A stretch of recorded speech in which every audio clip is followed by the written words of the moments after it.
আঁচল দিয়ে মুছে না কেউ আমার চোখের পানি। হায়রে মা জননী আমার, হায়রে মা জন। দেখেন তো সাবতী ভাই, সবগুলা পান মনে করছে না জানে কত নাচানাচি হয়, কত কথা হয়।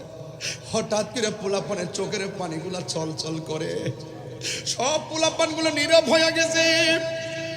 আমার নবী একদিন গুরুস্থানের মধ্যে ঢুকছে, ডুইকা দেখতেছেন কবর কবর কবর। কবর দেখে নবী মুস্কি মুস্কি হাসতেছেন। দ্বিতীয় কবর দেখে নবী মুস্কি মুস্কি হাসতেছেন। তৃতীয় কবর দেখে নবী মুস্কি মুস্কি হাসতেছেন। চতুর্থ কবর দেখে নবী মুস্কি মুস্কি হাসতেছেন। পঞ্চম কবর দেখে নবী মুস্কি মুস্কি হাসতেছেন। সব কবর শেষ হয়ে গেল, একটা কবরের মধ্যে যাইয়া আমার নবী চোখের পানি মোবারক ছেড়ে ছেড়ে কান্দে। সাহাবীরা কই ইয়া রাসূলুল্লাহ ইয়া হাবিবাল্লাহ, সব কবরে গিয়ে আপনি সুন্দর করে হাসলেন, আমাদের কাছে ভালো লেগেছে। ইয়া রাসূলুল্লাহ, একটা কবরের পানি যাইয়া কেন আপনি চোখের পানি ফেলে কান্না করলেন? আমার নবী কো সাহাবীরা রে, বাজারের মধ্যে যাও, বাজারে যাইয়া ঘোষণা করে দাও, এই গুরুস্থানে যতজনের আপনজন শুয়াইছে সবাই যেন কবরের পারে এসে দাঁড়ায়। গুরুস্থানটা নতুন, চিহ্নিত রাখা বড় সহজ, সমসাময়িক মানুষগুলা পাওয়া বড় সহজ হইয়া গেল। এবার ওই মুহূর্তে বাজারে এলান করার পরে সবাই গুরুস্থানে আসতেছি। ও বন্ধুরে, শুধু তাই নয়, সাহাবায়ে কেরাম মনে মনে ভাবতেছেন নবী সব কবরের দিকে তাকাইয়া হাসছে, কিন্তু একটা কবরের পারে যায় নবী কেন কাঁদলো? কিন্তু আমরা দেখতে চাই ওই কবরের পারে কোন মানুষটা এসে দাঁড়ায়। রাসূলুল্লাহকে প্রশ্ন করা হয়, ইয়া রাসূলুল্লাহ, নবী গো, ও মায়ের নবী, সব কবরে আপনি মুস্কি মুস্কি হাসলেন, কিন্তু একটা কবরে যাইয়া কাঁদলেন, হাসলেন কেন?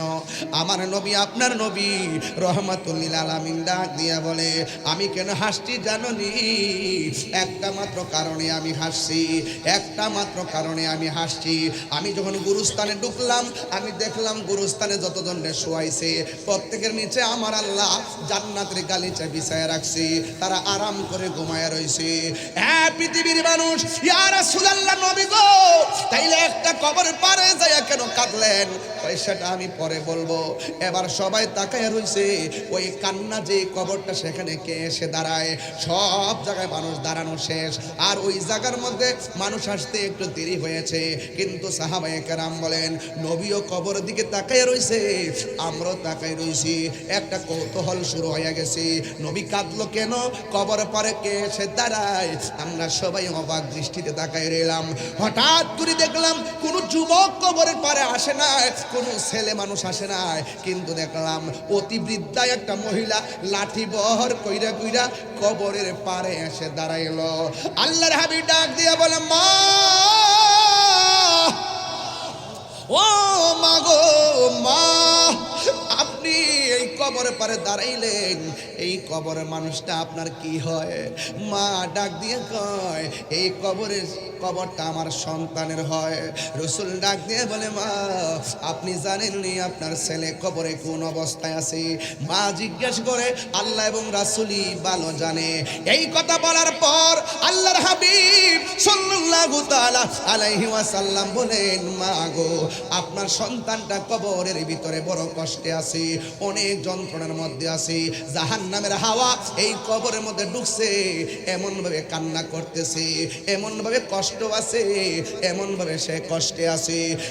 যুবক ভাইরা, মুরব্বী বাবারা, শাস্তাগঞ্জের বাবা, ছবিগঞ্জের বাবা, লাখাইয়ের বাবা, মিরপুর বাহুবলের বাবা, ওই চুনারুঘাট মাধবপুরের বাবা, একটা কথা বলে দিয়ে যায়, সব আজকে ছুঁড়ে ফেলে দিবেন না।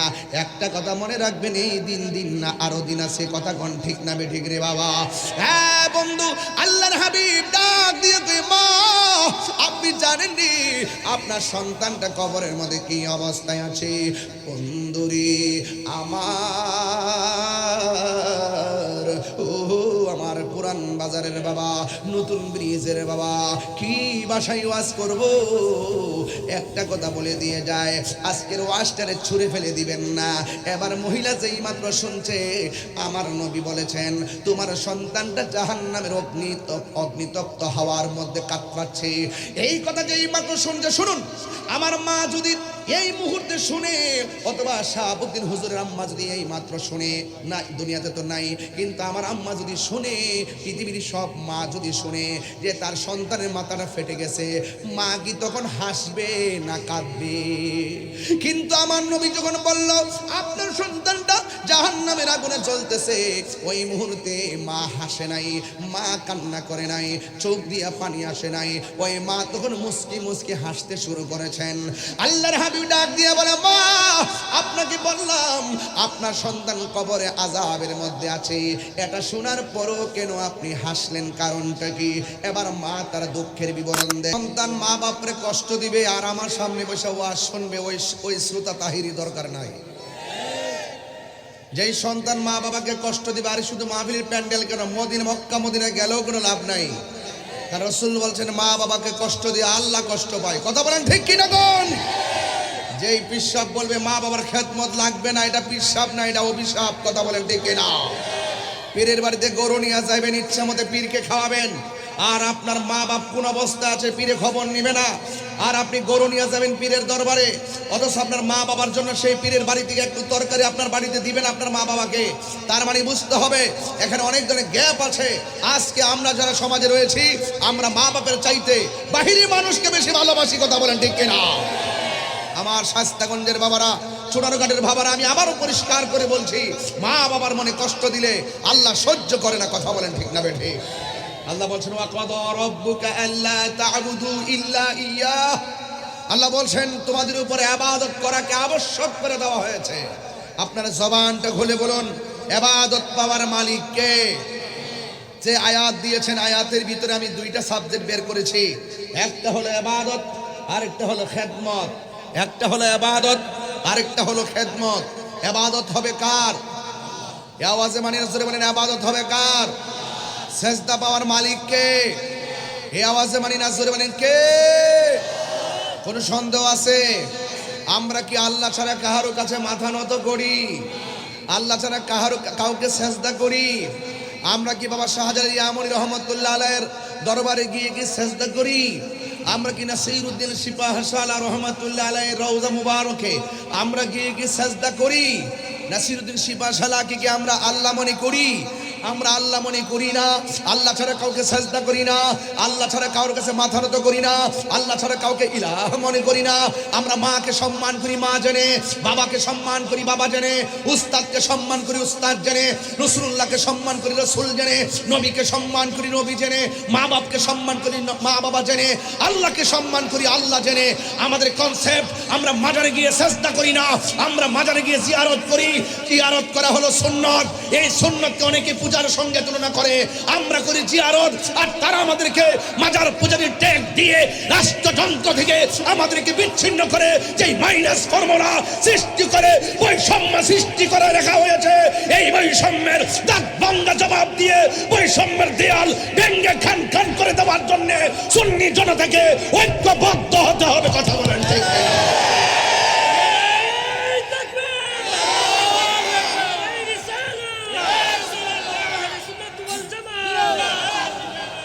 আমার ভাইয়েরা, কথা পরিষ্কার, কথা অত্যন্ত আকাশে উদীয়মান তারকারাজির মতন পরিষ্কার, আকাশে দীপ্যমান সূর্যলোকের মতো পরিষ্কার, আকাশে উদীয়মান সূর্যালোকের মতো পরিষ্কার।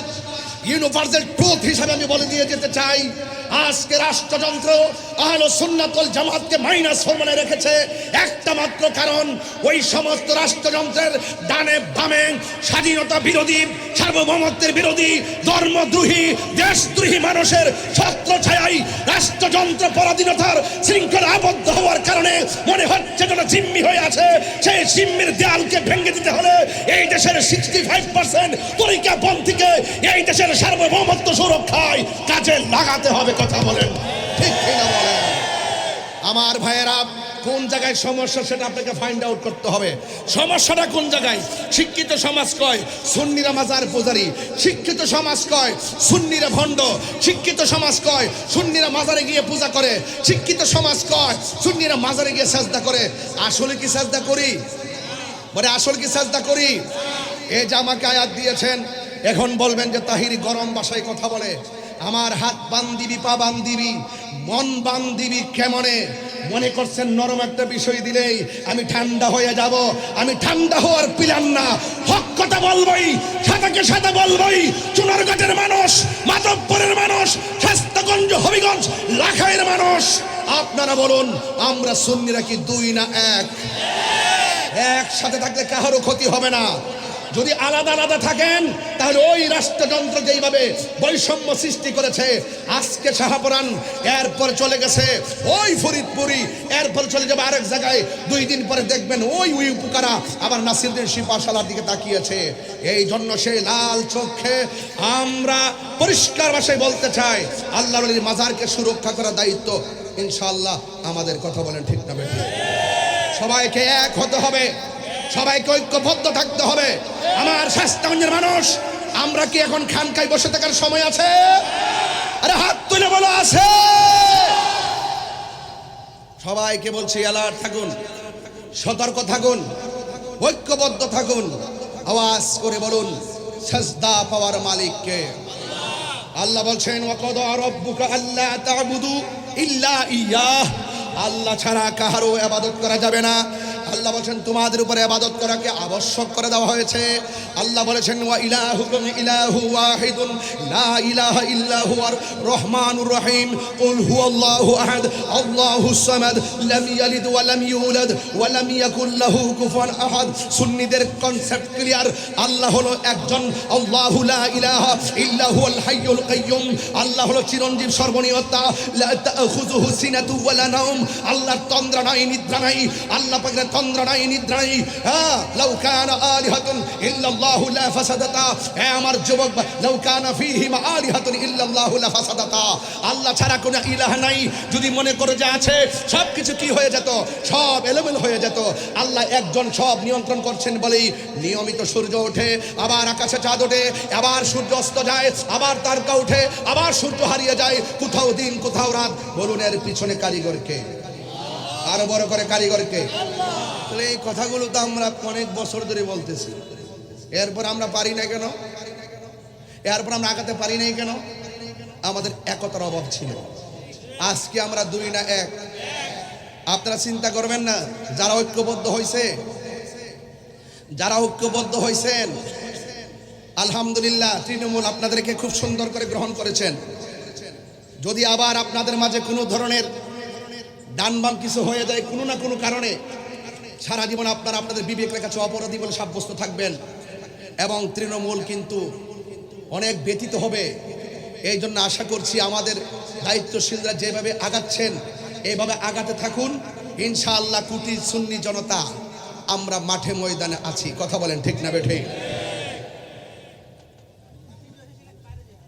এবার আসুন, ছেলে, ওই ছোট্ট ছেলেটাকে দাঁড় করো। তুমি দাঁড়াও, তুমি দাঁড়াও, কাছে কাছে কাছে, এদিকে এদিকে।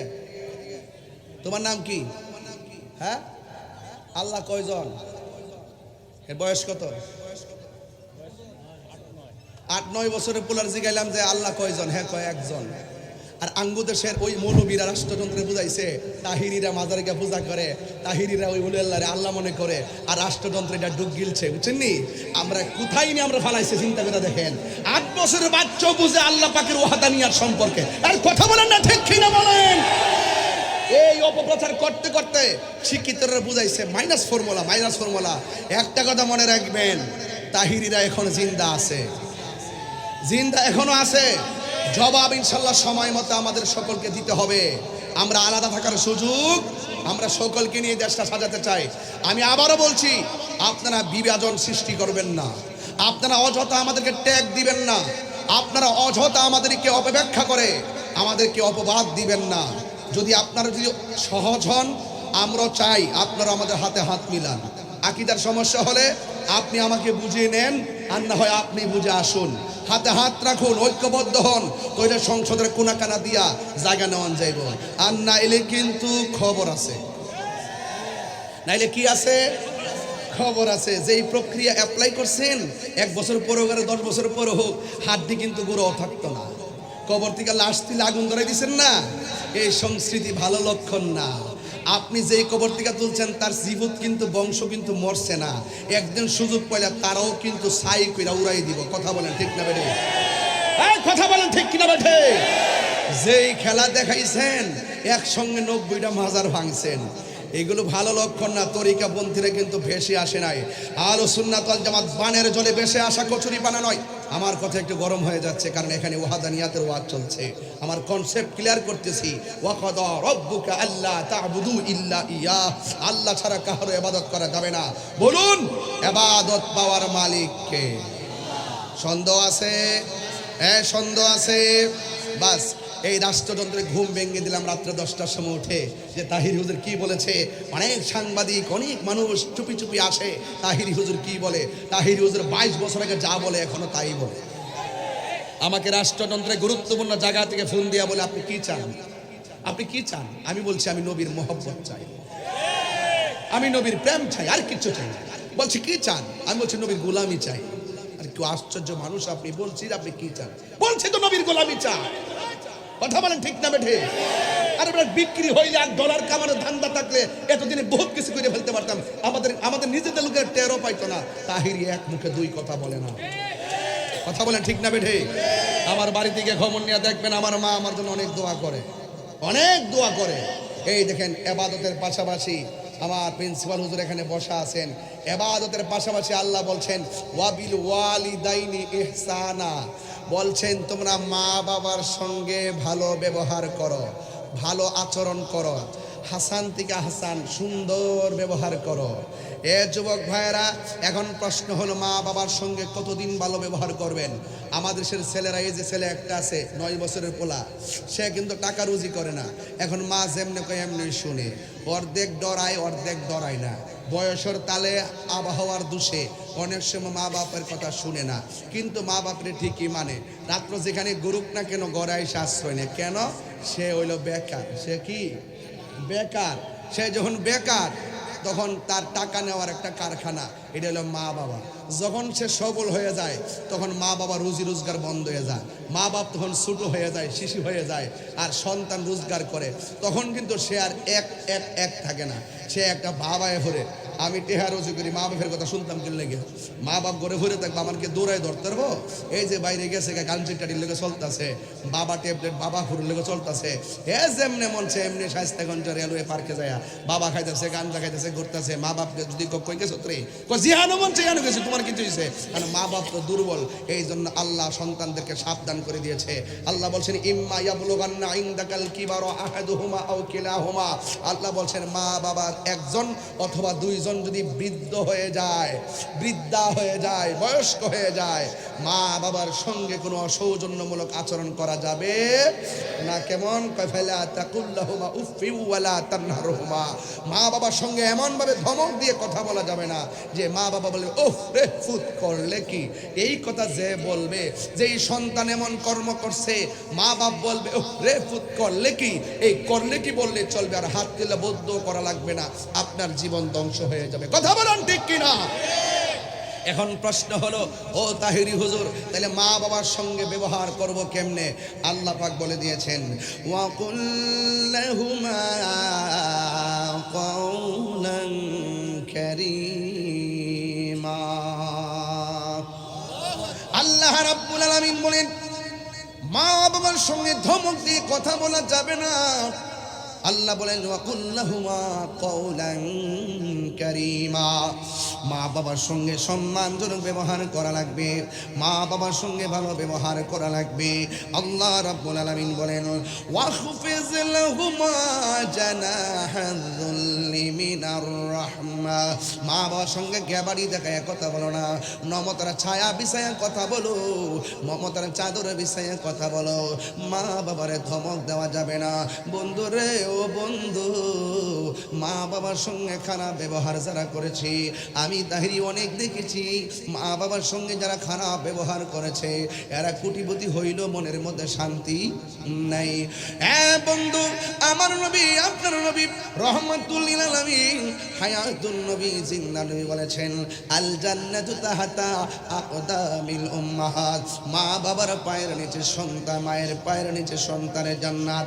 রিদার রাব্বি ফি রিদাল ওয়ালিদাইন ওয়া সাকাতুর রাব্বি ফি সাকাতিল ওয়ালিদাইন।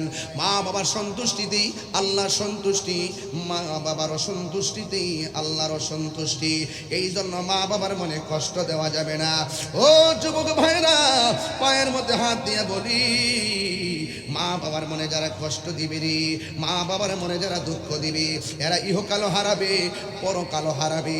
আমার নবী আপনার নবী বলেন আলা উনাব্বিউকুম বিআকবারিল কাবাইর। আমি কি তোমাদেরকে কবিরা গুনার মধ্যে বড় কবিরা গুনাহ সম্পর্কে তোমাদেরকে অবহিত করব না? কুলনা, সাহাবায়ে কারাম বলেন ক্বাবালা ইয়া রাসূলুল্লাহ, অবশ্যই কবিরা গুনার মধ্যে সবচাইতে বড় কবিরা গুনাহ কোনটা আমাদেরকে বলেন। আল্লাহর হাবিব বললেন আল ইশরাকু বিল্লাহ, আল্লাহর সঙ্গে শরীক করা, ওয়া উকুকুল ওয়ালিদাইন, মা বাবার অবাধ্যচারণ করা। এই জন্য মা বাবার সঙ্গে বিয়াদবি করা যাবে না। সাআলতু রাসূলুল্লাহি সাল্লাল্লাহু তাআলা আলাইহি ওয়াসাল্লাম, সাহাবী বলেন আমি রাসূলুল্লাহকে প্রশ্ন করলাম আইয়ুল আমালি আহাব্বু ইলাল্লাহ, আল্লাহর কাছে সবচাইতে ভালো এবং মঙ্গলজনক আমলটা কোনটা? ইয়া রাসূলুল্লাহ, আল্লাহর কাছে সবচাইতে ভালো আমল কোনটা, উত্তম আমল কোনটা? আল্লাহর হাবিব সাল্লাল্লাহু তাআলা আলাইহি ওয়াসাল্লাম বলেন আসসালাতু আলা ওয়াক্তিহা। আল্লাহ রাব্বুল আলামিন বলেন, আল্লাহ রাব্বুল আলামিনের হাবিব সাল্লাল্লাহু আলাইহি সাল্লাম বলেন তোমরা যে প্রশ্ন করেছো আল্লাহর কাছে সবচাইতে ভালোবাসার আমল কোনটা, আল্লাহর হাবিব বলেন আসসালাতু আলা ওয়াক্তিহা। আল্লাহর হাবিব বলেন সবচাইতে উত্তম আমল হলো সময় মতো নামাজ কায়েম করা, সময় মতো নামাজ পড়া। কুলতু, সাহাবায়ে কেরাম বললেন ইয়া রাসূলুল্লাহ, এরপরে সুম্মা আইয়ুন, এরপরে কোনটা? আল্লাহর হাবিব সাল্লাল্লাহু তাআলা আলাইহি ওয়াসাল্লাম বললেন বিরুল ওয়ালিদাইন, এরপরে সর্বোত্তম ইবাদত হলো মা বাবার সঙ্গে সদ্ব্যবহার করা।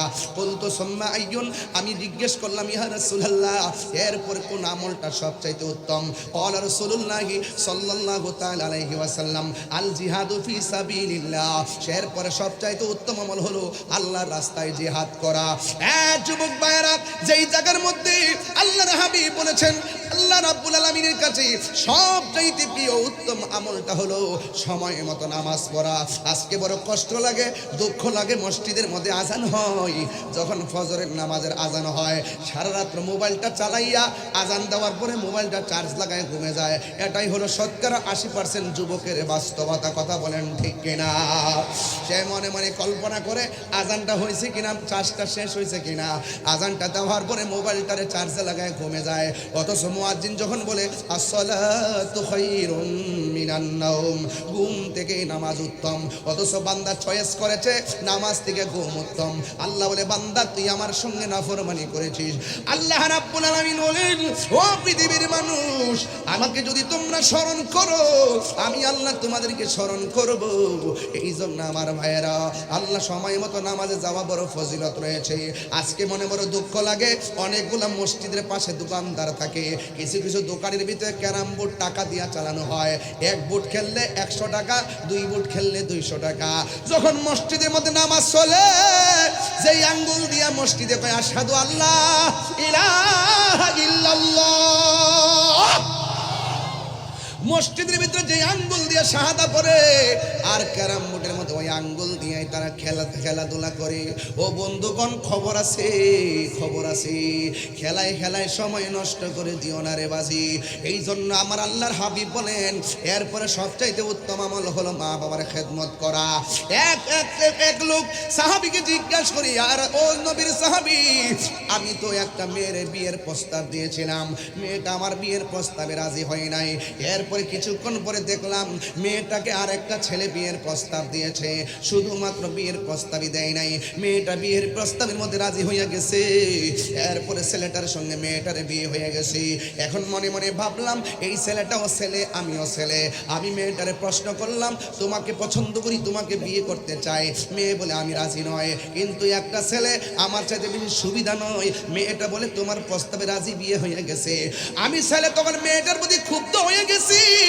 আমি মেয়েটারে নিজের হাত দিয়া খুন করেছি। এস নবীর সাহাবী গো, ও সাহাবী একটু বলেন না, এত বড় গুনাহ যে আমি করছি, আমার গুনাহটা ক্ষমা হবে নি? তখন নবীর সাহাবী ডাক দিয়া কয়, যুবক আমি তোমার কাছে জানতে চাই তোমার মা বেঁচে আছেনি? এবার ছেলেটা কয়, না আমার মা দুনিয়াতে বেঁচে নাই। আর একটা সাহাবী শুই না কয়, ও নবীর সাহাবী, এই ছেলেটা বলছে মেয়েকে খুন করেছে। আপনি বললেন এই ছেলেটা বলছে মেয়েকে খুন করেছে, অথচ ছেলেটা বলছে আমার ক্ষমা আসেনি। আপনি তাকে ক্ষমা রাস্তা না দেখাইয়া আপনি প্রথম বলছেন তার মা আসেনি। দোষ করলো ছেলে, মাকে কেন তালাশ করলেন? ওই সাহাবী ডাক দিয়া কয়, ও নবীর সাহাবী, আল্লাহর হাবিব সাল্লাল্লাহু তাআলা আলাইহি ওয়াসাল্লামের কাছে আমি যে মায়ের বর্ণনা শুনেছি, এই মা এমন জিনিস, সন্তান যদিও অপরাধ করেছে, কিন্তু মা যদি বাচ্চা থাকে, সন্তানটা যদি মারে কয়, আম্মা আমি তো ভুল করে ফেলাইছি গো, আমার কোনো ক্ষমা আছে, তুমি একটু দোয়া করো না। এই পৃথিবীর মধ্যে একটা মাত্র মানুষ দুইটা হাত তুললে মাঝখানে কোনো পর্দা থাকে না। দোয়া করলে কবুল, বদদুয়া দিলেও কবুল।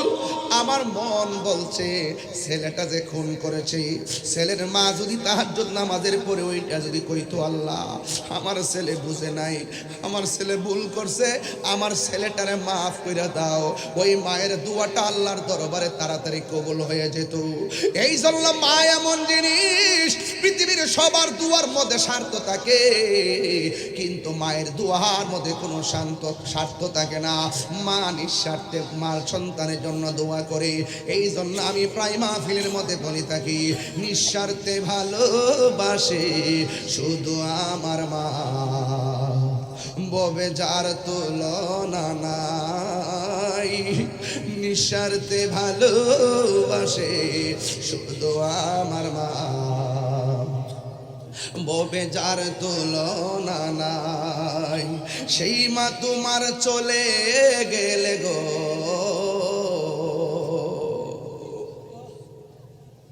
শীতের মধ্যে বাড়িতে গিয়ে দরজা খুলছে কত মা দুঃখিনী। আজকে কিছু পোলাপান বাড়িতে যাবে, মার চেহারা দেখবে না, কবরে আছে মা। নিঃস্বার্থে ভালোবাসে শুধু আমার মা, ববে যার তুলনা নাই। সেই মা তোমার চলে গেলে গো, সেই মা তোমার চলে গেলে সার হইব কান্দন। এই জগতে কেউ হবে না মায়েরই মতো, এই জগতে কেউ হবে না, এই জগতে কেউ হবে না মায়েরই মতো। মাগো তোমার মতো লই না কেহ, আমায় কুলে টানি। মাগো তোমার মতো লই না কেহ, আমায় কুলে টানি।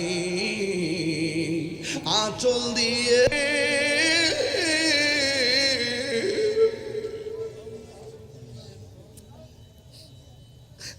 আঁচল দিয়ে মুছে না কেউ আমার চোখের পানি।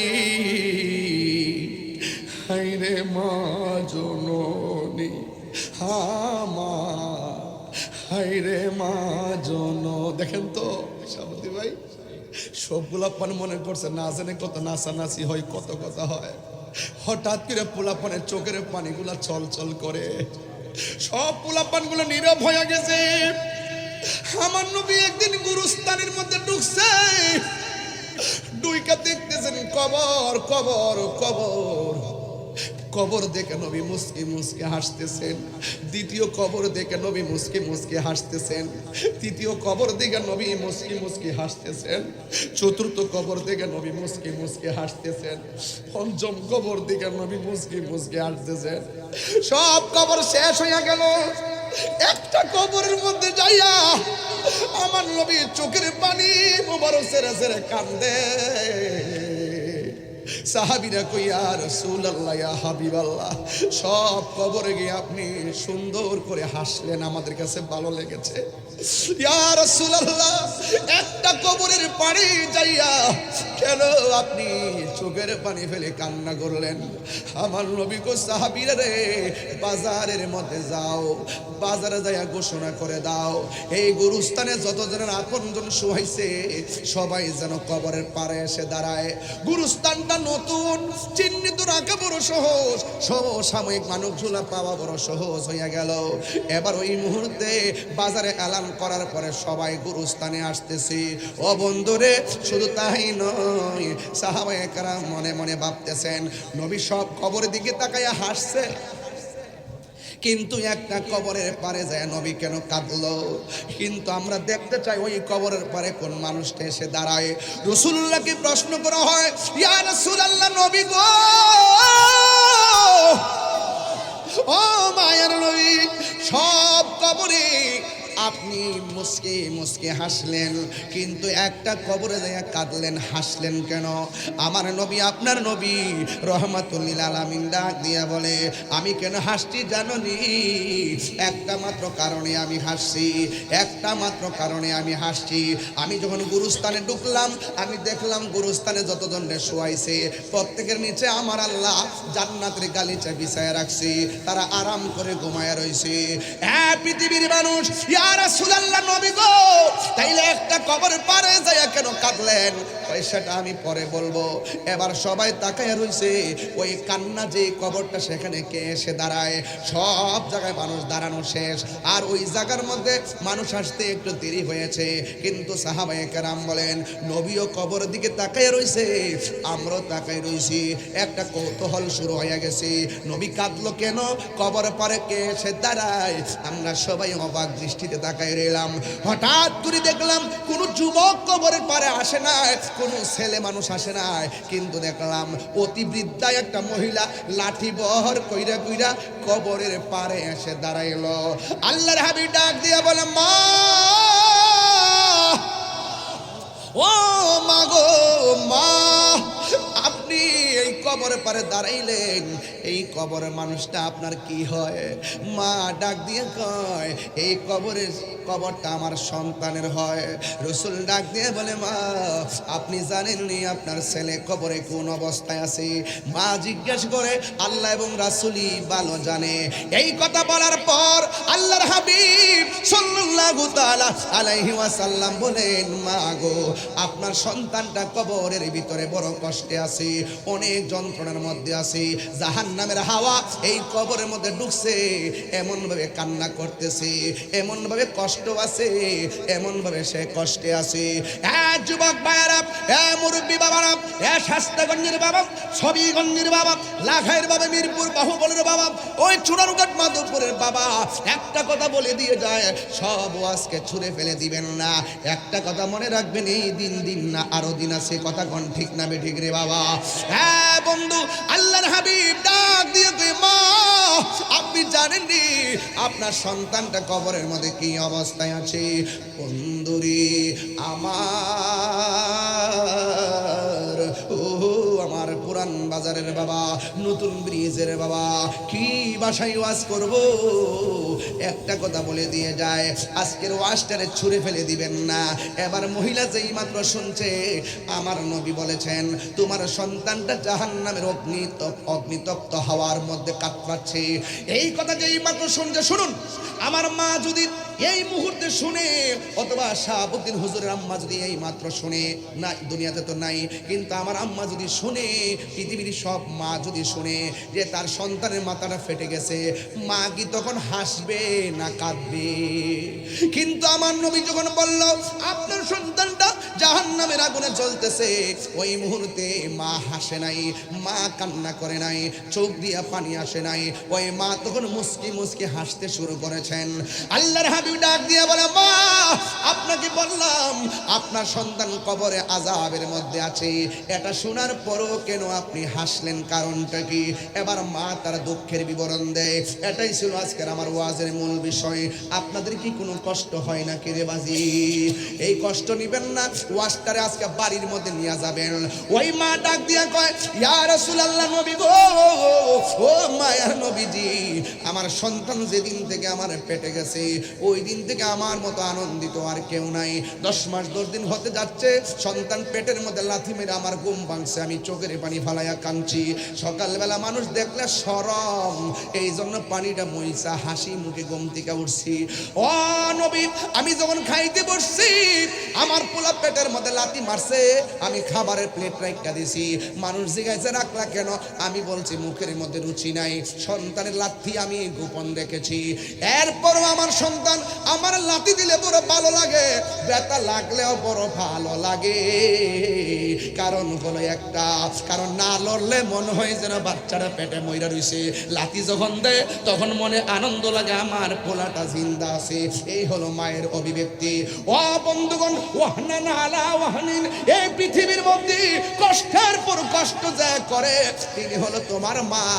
এমন ভাবে 10 মাস 10 দিন আমি যখন ঘরের দরজা লাগাইয়া দাইমা আমারে লইয়া বইছি, আমি নাকি সন্তান প্রসবের সময়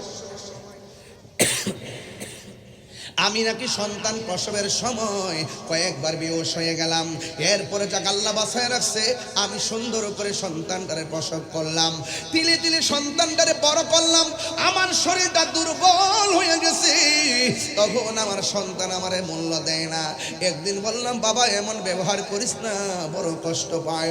এই সন্তান আমাকে ধমক মারছে, যেই মাত্র ধমক মারছে, মা কই পুত্রে আমার এমন ভাবে ধমকটা দিলে কেন? তখন নবী গো, আমি সন্তানের কষ্ট পাই আল্লাহর কাছে হাত বাড়াইছি, আল্লাহরে ডাক দিয়ে বলছি, আল্লাহ আমার পোলা মানে যে কষ্টটা দিতাছে তুমিও তারে কষ্ট দিও। আল্লাহ যে আমি ফাগুলনির দোয়াটা কবুল করছে, এই জন্য আমি হাসতেছি, আমার মতো আনন্দিত আর কেউ নাই। এরপরে আমার নবী তো উম্মতের কান্ডারি, উম্মতের কষ্ট সহ্য করতে পারে না।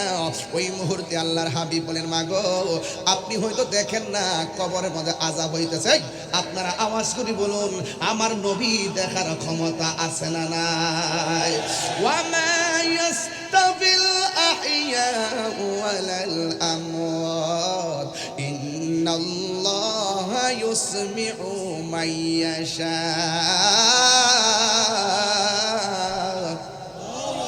যারা মুর্দা যারা জিন্দা তারা এক হতে পারে না। ওয়া মা ইয়াস্তাবিল আহইয়া ওয়ালাল আমওয়াত, যারা মুর্দা যারা জিন্দা তারা সমান হতে পারে না। ইন্নাল্লাহা ইউসমিউ মান ইয়াশা, আল্লাহ যারা ইচ্ছা করে তারে ওই কবরের আযাবের আওয়াজ শোনার ক্ষমতা দান করে। শুধু শোনা নয়, দেখারও ক্ষমতা দান করে। আপনারা জবান খুলে গণ, আমার নবীর সেই ক্ষমতা আছে না নাই? এখন আমার নবী তো উম্মতের কান্ডারি, চিৎকার মেরে কন্যা আল্লাহু আকবার। নবী বলছে সবচাইতে 3টা কবিরা গুনাহ বড়। একটা হলো আল্লাহর সঙ্গে শরীক করা, 2 নম্বর হলো মা বাবার সঙ্গে কি করা, অবাধ্যচরণ করা। আর কবিরা গুনাহের ব্যাপারে নবী তো বলছেন, শাফাআতি লি আহলিল কাবাইর মিন উম্মতি, উম্মত গুনাহ কইরা ফলাইলো, বড় বড় গুনাহ করলো, নবী সুপারিশ করবে। আল্লাহর হাবিব ওই মায়ের সামনে 2টা হাত আল্লাহকে বাড়াইয়া দিয়ে, আল্লাহ, সাহাবায়ে কেরাম তাকায় রইছে। আল্লাহর হাবিবের মতো মুস্তাজিবুদ দাওয়া 1,24,000 পয়গাম্বর কেউ না রে। নবী কইছে, সাহাবীরা তোমরা সমস্যা আসেনি? কয় সমস্যা আছে। কয় কি? কয় আকাশের সূর্যটা চোখের মধ্যে লাগে। নবী বলে, আল্লাহ আমার সাহাবার চোখের মধ্যে সূর্য লাগে, ব্যবস্থা করে দাও। আমার আল্লাহ ওই সূর্যের মুখের মধ্যে মেঘমালা দিয়া দিছে। সাহাবিয়া কেরাম কই, ইয়া রাসূলুল্লাহ তলোয়ারটা ভাঙা গেছে। আমার নবী বলে, হাতের মধ্যে গাছের ডাল লাও। হাতের মধ্যে গাছের ডাল নিছে, ওই ডালটা তরবারি হয়ে গেছে। আমার নবী কই, হে আলী তুমি কাঁদো কেন? আলী কই, নবী গো আপনি শুয়ে রইছেন, আর ওই দিক দিয়া আসরের নামাজের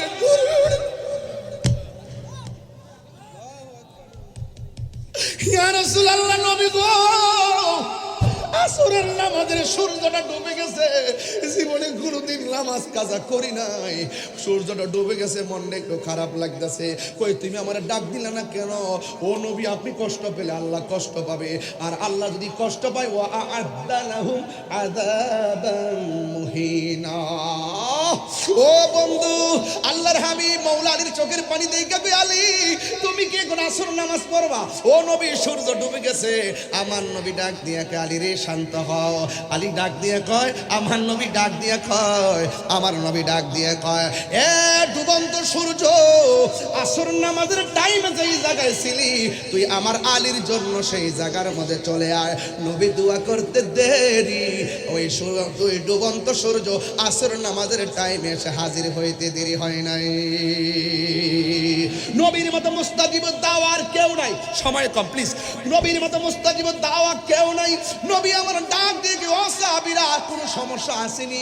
কয় বালু মাটিতে ধুলা উড়ে, কাফেররা শক্ত মাটির উপরে, এই জন্য ধুলার কারণে ঘোড়া দৌড়ে আমরা তীরের আঘাত দেখি না।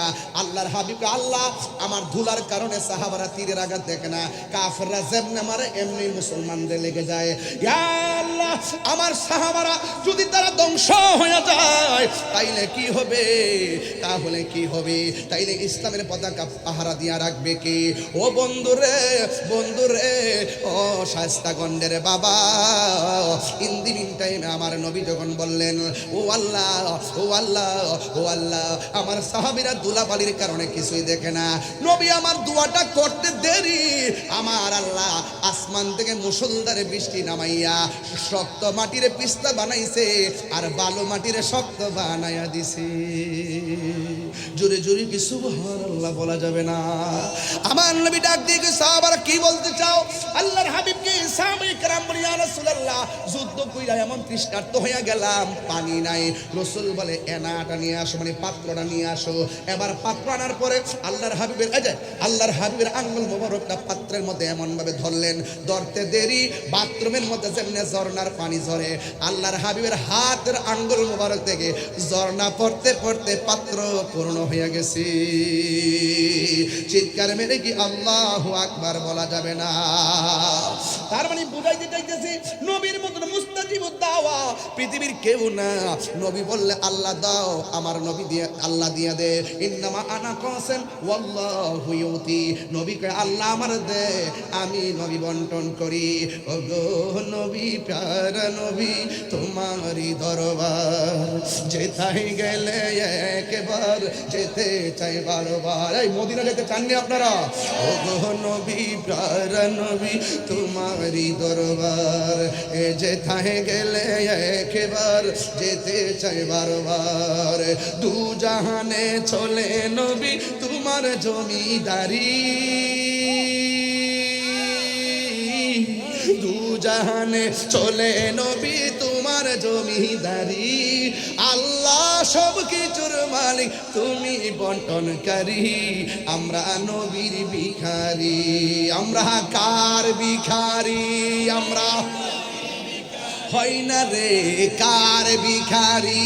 আমরা হাত তুলে বড় খুশি হব, কার ভিখারি? আমরা নবীর ভিখারি। তোমার ক্ষমতা চলে আসমানে শুধু জমিনে নয়, তোমার ইশারায় মাগরিব হতে উল্টায় আসর। ওয়াজ বুঝাই গেছি? তোমার ক্ষমতা চলে আসমানে শুধু জমিনে নয়, তোমার ইশারায় মাগরিব হতে উল্টা আসর হয়। তোমার মুজেজার কথা কি শেষ করিতে পারি? খেজুর গাছের ডাল হয়ে যায়, খেজুর গাছের ডাল হয়ে যায় ধারালো তরবারি। আমরা নবীর ভিখারি, আমরা কার ভিখারি গো বলো? নবীর ভিখারি, আমরা নবীর ভিখারি। ও গো নবী, প্যারা নবী, তোমারই দরবার যেতাই গেলে একবার যেতে চাই বারবার। দু জাহানে চলে নবী তোমার জমিদারি, দু জাহানে চলে নবী তোমার জমিদারি। আল্লাহ সব কিছুর মালিক তুমি বন্টনকারী। আমরা নবীর ভিখারি, আমরা নবীর ভিখারি, আমরা কার ভিখারি গো বলো? হয় নাই কার ভিখারি গো বলো? আমরা নবীর ভিখারি, আমরা নবীর ভিখারি। জোরে জোরে কি আল্লাহু আকবার বলা যাবে না? হায়রে নবীর মতন মুস্তাজিব দাওয়া কেউ সুবহানাল্লাহ কইতেন না? আসমানো হি পর সব নবী রহ গয়ে, আরশে আজম पे पहुंचा हमारा नबी सबसे आला हमारा नबी सबसे बाला। কত সুন্দর লাগতেছে আমার যুবক পোলা পান্ডি। নবী সবসে আলা হো আলা মারা নবী সবসে বালা হো আলা মারা নবী। क्या खबर कितने किले छुप गए, पुरने डूबे ना डूबा हमारा नबी। में कब्र अंधेरी में घबराऊंगा जब तन्हा, इमदाद मेरी करने আজান রাসূলুল্লাহ। জোরে কোন সুবহানাল্লাহ। আমি বলছি বাবা নবীর মতন মুস্তাজিবুদ দাওয়া কেউ নাই। এবার মা দাঁড়ায় রইছে, আমার নবী বলেন আল্লাহ ওই মহিলা তো কবরে আযাব দেখে না, কিন্তু আল্লাহ মহিলাটারে একটু কবরে আযাবটা দেখাইয়া দাও, এই কবরটারে আলোক করে দাও। এই কবর কি আসল ঘর না নকল ঘর? কিরে বাজি, এই মুহূর্তে 10 বছর একটা কবর খুললে কি পাইবেন কোন তো? না থাকবে, কে বলছে থাকবে? হাড্ডি থাকবে। আমি বাজে বললে গেছি, শিখাইছি। এখন 3 দিন পরে, কয়দিন? 3 দিন পরে নাকটা পচে যায়, 6 দিন পরে নখ গোলা উঠে যায়, 9 দিন পরে মাথার চুল গোলা উঠে যায়, 10 দিন পরে চোখটা ফেটে যায়, 70 দিন পরে পেটটা ফেটে যায়, 60 দিন পরে গোশতগুলো হাড্ডি দিয়ে উঠে যায়, 60 বছর পর্যন্ত হাড্ডিগুলো থাকে। কিছু কিছু হাড্ডি মাথার ছানা সহকারে থাকে, 60 বছর পরে মাথার হাড্ডিও থাকে না। ঠিক কিনা? আমার নবী বলে আল্লাহ ওই কবরটারে আলোক করে দাও, মহিলাটা যেন তার সন্তানরে দেখে। এবার মহিলার সামনে কবরটা ফাঁক হয়ে গেছে। এবার আমার নবীজি ওই রুহুর উপর আযাবটা দেখাইয়া দিলেন, আল্লাহও দেখাইয়া দিলেন। এবার মার মন কি হয় জানেননি? একটা কথা মনে রাখবেন, মারে কষ্ট দিয়া 10 দিন বাড়ির বাইরে আপনি আছেন, মারে খাওয়ান দেন নাই। মা অনেক কষ্ট, বাবা অনেক কষ্ট, কিন্তু ভালোবাসার সুরে যদি মারে ডাকটা দেন, হাজার কষ্ট মা সেকেন্ডে ভুলে যায়। যেই মাত্র কবরটা আলোক করলো, মহিলাটা দেখা কয় নবী গো নবী, আগে যদি জানতাম আমার ফুলারে বদুয়া দিলে আমার আল্লাহ এমন ভাবে জ্বালাইব। মাগো আমি কেমন করে দেব মাটি, আমি কেমন করে দেব মাটি তোমার কবরে। মা তুমি আমার আগে যেও না গো মরে। কন্যা মা তুমি আমার আগে যেও না গো মরে। যখন রাত্রি নিঝুম নেই চোখে ঘুম, একলা শূন্য ঘরে তোমায় মনে পড়ে মাগো তোমায় মনে পড়ে। এই সেই ঘর, এই সেই খাট, বিছানার পাশে আছে পানের বাটা, চশমাটা পরে আছে পাশে, শুধু মানে, শুধু মানে, শুধু মানে, শুধু মানে। দরজাটা খুলতে খেয়ে যাই ধুকা। ওই সাবুদ হুজুর আমার কই, হুজুর আমার আম্মা নাই, বাড়ি যাওয়ার পরে আর মার মমতার চেহারা আর দেখবে না। আমি বাড়িতে গেলে আমার বাবার চেহারা আর দেখি না। দরজাটা খুলতে খেয়ে যাই ধুকা, মা বুঝি বলছে এলে নাকি খুকা। বুকের ভেতরটা নড়ে চড়ে ওঠে, চোখ বেয়ে জল নেমে আসে, শুধু মানে, শুধু মানে, শুধু মানে, শুধু মা। এই আমার আব্বা হারাইছি তো, মনে হয়ে গেছে আব্বা, জানি ফিরে পাবো না হারানো তিথি। বাবা শুধু তাহিরির ফেমে বাঁধা স্মৃতি। মার ব্যবহৃত শাড়ি ঘরে এখনো মনে আছে, মার ব্যবহৃত সেই শুধু মানে, শুধু মানে, শুধু মানে, শুধু মানে। এই সেই ঘর, এই সেই খাট, বিছানার পাশে আছে বাবা গো, বাবা। আজকে আমার বিষয় দিয়েছেন মা বাপের বিষয়। আমি একটু বলে দিয়ে যাচ্ছি, আনুষঙ্গিক অনেক কথা বলছি। আমার বাপরে হারাইছে, আমি বুঝি বাপ কেমন বটবৃক্ষ। বাবা গো, বাবা। আমার বাপের সপ্তাহে 4 দিন আসতেন নাসির শিপাশালার মাজারে। সপ্তাহে কয়েকদিন, 4 দিন। লাস্টের দিন ইন্তেকাল করবেন, ওই দিন এই দরবারের পাশেই গেটটার মধ্যে আব্বা অসুস্থ হয়। এরপরে হসপিটাল যাওয়ার পথে ইন্তেকাল করেন। শেষ হাজিরাটা আল্লাহর ওলির দরবারে দিয়ে গেছেন। আল্লাহু আকবার কর না কেন? বাবা গো, বাবা, বাবা গো, বাবা।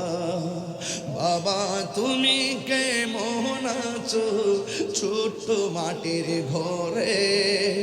তোমার কথারি দই মাঝে পড়ছে বারে বারে। বাবা গো, বাবা, বাবা গো, বাবা। কত আদরে কত স্নেহ তোমার কাছে পেলাম, সব কিছু হারিয়ে আজকে নিঃস্ব হয়ে গেলাম। কত আদরে কত স্নেহ তোমার কাছে পেলাম, সব কিছু হারিয়ে আজকে নিঃস্ব হয়ে গেলাম। ভালোবাসি তোমায় বাবা, বলে না ভালো, বুকটা যে চাইছি রে তোমার কথারি দই মাঝে পড়ছে বারে বারে। বাবা গো, বাবা, বাবা গো, বাবা। পায়ে হাত দিয়া বলে যায়, পায়ে হাত দিয়ে বলা যায়, জীবনে কোনোদিন মা বাপের মনে কষ্ট দিবেন না। দিবেন? আমার যুবক পোলাপানগুলো দিবেন? মা বাপের দোয়ায় শুধু ধনী হয় না, মা বাপের দোয়ায় সন্তান ওলি হয়। আরো বড় করে বলেন সুবহানাল্লাহ। খবরদার, শীত আসছে, নিজে ল্যাপ দিয়ে ঘুমাইলে চলতো না, মা কোন অবস্থায় আছে দেখা লাগবে। কথা কন ঠিক কিনা কন? আমার যুবকদেরকে লাস্ট কালাম, জীবনে কোনোদিন নেশা করা যাবে? সত্যি করে বলো, নেশা করা যাবে? এখন কিন্তু খুন খারাপে বেড়ে গেছে, নেশার টাকার জন্য সন্তান মাকে মেরে ফেলে। কথা কন ঠিক না বেটে? এই নেশা কি করা যাবে? বাবা খাওয়া যাবে? খবরদার, নেশামুক্ত সমাজ, মা বাবার ভক্ত এবং ভাইজান বর্তমান যুব সমাজটা নষ্ট হইতেছে আবার জি বলতেছি, আজকে এই কিশোর বয়সের পোলাপান গ্রুপে গ্রুপে চলে। আজকে শুনলাম এই যে টিকটকের মধ্যে নাকি গ্রুপ টুরুপ আছে না, যোগাযোগ কইরা কি করছে, এক ছেলের লয়ে গেছে বগুড়া, কয়েকদিন পর্যন্ত খবর নাই। এরপরে ওই 4-5 বন্ধু মিলে নিয়ে গেছে, 4-5 দিন পরে আবার সে এখান থেকে আসছে। তাহলে বন্ধু সঙ্গ গুণে লোহাও জলে বাসে, কথা কোন ঠিক না বেঠিক? বন্ধু যদি বাজান খারাপ হয় জীবন শেষ। যেই বন্ধু হাতের মধ্যে সভ্যতার কাগজ আর কলম না দিয়া বাবা ট্যাবলেট ধরাই দিছে, এই বন্ধুর পজিশন আমার কাছে কতটুকু সেটা বলতেছি। তোমার জীবনে যদি কোনো শত্রু থাকে, ওই বন্ধুটা হলো শত্রু যে তোমার হাতে নেশা ধরাই দিছে। কথা কোন ঠিক না বেঠিক? আজকে থেকে ওয়াদা করতে হবে, চলেন আমি যতক্ষণ কথা বলছি 1 ঘন্টা চোখের পলকে চলে গেছে, বলেন তো দেখি যতক্ষণ কথা বলছি আমি কি বিষয়ের বাইরে গেছি? কথা বিষয়ের বাইরে গেছি? 2টা পাঠ করছি, একটা পাঠ হলো ইবাদত আর একটা পাঠ হলো খেদমত। এই জন্য কিছু কথা বলছি। বলুন, নামাজের দরকার আছে না নাই? আরো দরকার আছে না নাই? মা বাবার খেদমত দরকার আছে না নাই? তাহলে একটু আওয়াজ করে এখন, নেশা কি চলবে না বন্ধ হবে? আমার আপনার ঠুট লড়ে নাই, জোরে কর, নেশা কি চলবে না বন্ধ হবে?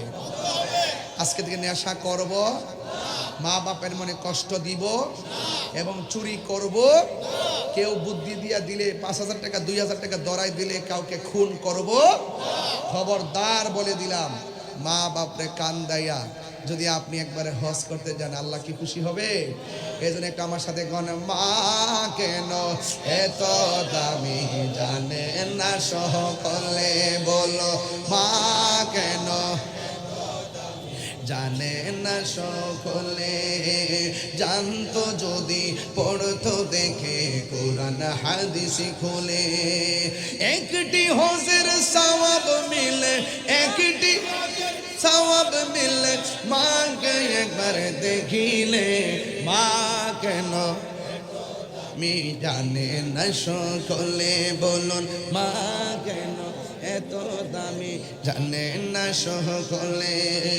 2 বছর পান করালো মায়ের বুকের দুধ, কোলে পিঠে নিয়ে আমায় দিতেন কত সুখ। বাবা, এই যুবকরা তোমরা কি আসো? আমি কিন্তু এখন মাহফিল কোথা থেকে করে আসছি জানেন আপনারা?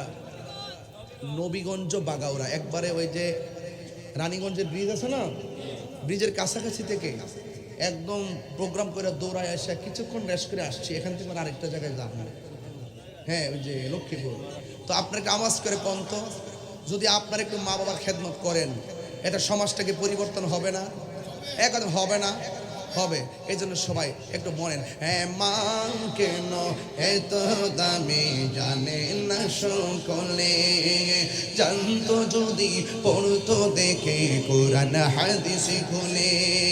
একটি হজের সওয়াব মিলে, একটি হজের সওয়াব মিলে, মাকে একবার দেখিলে, দেখিলে, মা কেন এত দামি জানে না সকলে। 2 বছর পান করালো মায়ের বুকের দুধ, কোলে পিঠে নিয়ে আমায় দিতেন কত সুখ। 2 বছর পান করালো মায়ের বুকের দুধ, কোলে পিঠে নিয়ে আমায় দিতেন কত সুখ।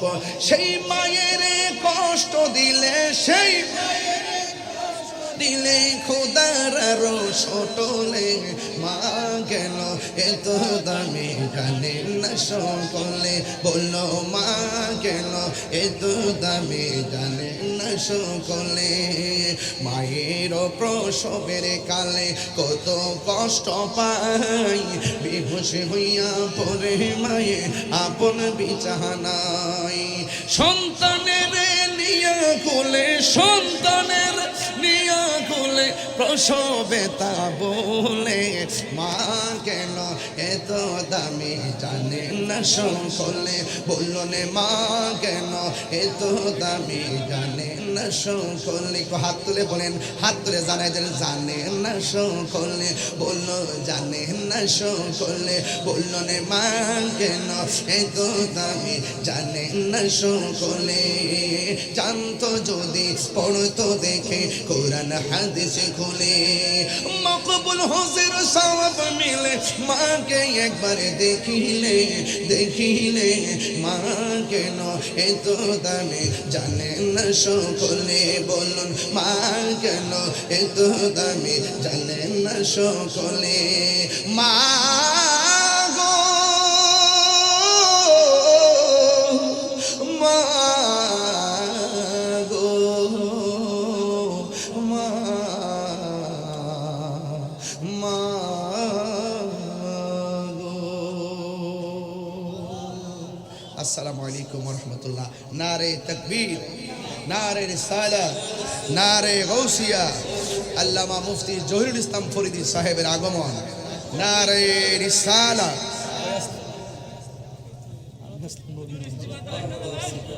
আগামী 24-25 ইস্তেমার দাওয়াত ইসলামী 24-25-26 3 দিনের সুন্নতে ভরা ঢাকা আসিয়ান সিটিতে দাওয়াত ইসলামী ইজতেমা। আপনার সকলে সবান্ধবে একদম ঝাঁকে ঝাঁকে যাবেন ইনশাআল্লাহ। সকলে বলুন আলহামদুলিল্লাহ। আগামী 20 ডিসেম্বর শায়েস্তাগঞ্জ উপজেলা শাখার উদ্যোগে রেলওয়ে পার্কিংয়ে আমার মাহফিল আছে। আমার বয়ানের সময় বাদ এশা সবাই যাবেন। আগামী 29 ডিসেম্বর আমার মাহফিল আছে কোন জায়গা? দুর্গাপুর বাজারে না? ঠিক আছে ইনশাল্লাহ। আর বিশেষ কথা হলো সামনে তো একটা নির্বাচন আছে, আছে কিনা? কথা আছে কিনা বলেন? যদি বৃহত্তর সুন্নি জোট যদি আমাকে এখানে হবিগঞ্জ 4 মাধবপুর চোরারগাঁয়ের জন্য যদি মনোনীত করে, ইনশাল্লাহ আপনাদের সার্বিক মনসম্মতি থাকে এবং অল্প সময়ের ভিতরে আপনাদের মনের ভিতরে যে একটা গণজোয়ার সৃষ্টি হয়েছে, আপনাদের এই বাদ বাংলার জোয়ারকে কাজে লাগিয়ে ইনশাল্লাহ আমরা সকলকে নিয়ে চেষ্টা করব অন্তত আহলুস সুন্নাতুল জামাতের প্রতিনিধি হয়ে যেন আমরা যেন সংসদে গিয়ে ইয়া নবী সালাম আলাইকা পড়তে পারি। কথা বলেন ঠিক না?